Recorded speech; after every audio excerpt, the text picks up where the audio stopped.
ನಾಡಿನಲ್ಲಿ ಕಳೆಗಟ್ಟಿರುವ ಸಂಭ್ರಮ ಇಡೀ ದೇಶಕ್ಕೆ ವ್ಯಾಪಿಸಿದೆ. ದೇಶದ ಎಲ್ಲೆಡೆಯ ರಾಮಭಕ್ತರು ಜನವರಿ 22ರಂದು ನಡೆಯುವ ರಾಮನ ಪ್ರಾಣ ಪ್ರತಿಷ್ಠಾಪನೆಗೆ ಕಾಯ್ತಾ ಇದ್ದಾರೆ. ಅಯೋಧ್ಯೆಯಲ್ಲಿ ರಾಮನ ಮಂದಿರ ಉದ್ಘಾಟನೆ ಆಗ್ತಾ ಇದ್ರೆ ಇತ್ತ ಇಡೀ ದಿನವನ್ನ ಹಬ್ಬದಂತೆ ಆಚರಿಸಲು ಸಿದ್ಧತೆ ನಡೀತಾ ಇದೆ.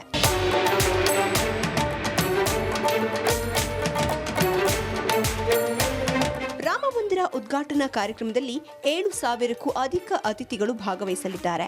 ಅವರೆಲ್ಲರಿಗೂ 7 ಬೆಟ್ಟಗಳ ಒಡೆಯ ತಿರುಪತಿ ತಿಮ್ಮಪ್ಪನ ಸನ್ನಿಧಿಯಿಂದ ಲಡ್ಡು ಪ್ರಸಾದವನ್ನ ವಿತರಿಸಲಾಗುತ್ತದೆ.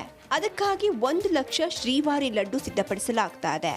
ಪ್ರತಿ ಲಾಡು 25 ಗ್ರಾಂ ತೂಕ ಇರಲಿದೆ ಅಂತ ತಿರುಪತಿ ತಿಮ್ಮಪ್ಪ ದೇಗುಲದ ಟ್ರಸ್ಟ್ ಪ್ರಮುಖರು ಹೇಳಿದ್ದಾರೆ.